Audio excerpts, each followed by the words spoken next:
Bonjour tout le monde, alors aujourd'hui on parle du roman Le pâtissier d'Hitler. Donc comme mentionné, on parle de ce roman ici, Le pâtissier d'Hitler de Peter Bever. Et ce qui est à mentionner, c'est que le roman est inspiré d'une histoire vraie, celle du grand-père de l'auteur. Donc le roman se commence en 1939 à Paris. C'est Fernand Bertrand, c'est un pâtissier réputé qui travaille au Café de la Paix au Grand Hôtel à Paris.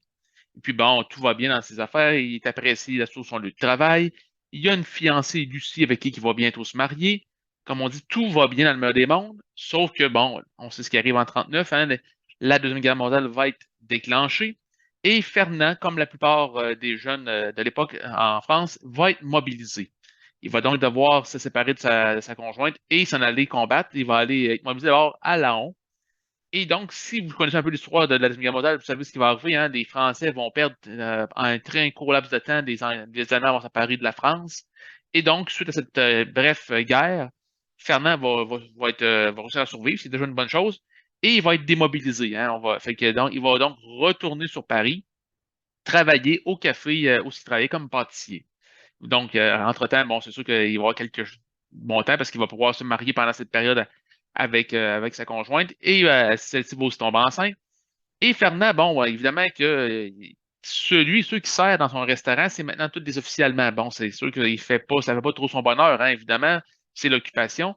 Il cherche un moyen pour pouvoir un petit peu résister à ça. Et celui qui va trouver, il s'aperçoit qu'il y a il y a un chemin qui part du restaurant et puis qui se rend dans un cimetière en dehors de Paris.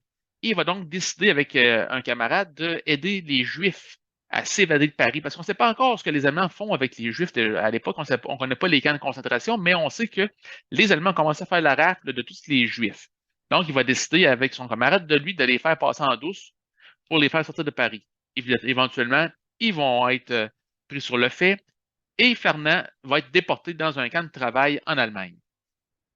Donc, il va commencer à travailler dans l'extérieur. Éventuellement, bon, les officiers vont connaître ses talents culinaires et on va l'envoyer au mess des officiers comme cuisinier.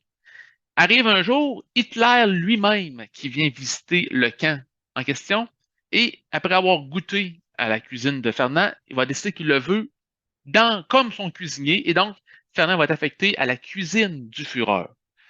Donc, tout le roman porte en va suivre. Donc, Fernand dans ses déplacements avec le Führer, dans ses différentes résidences en Allemagne, en Autriche, en Pologne.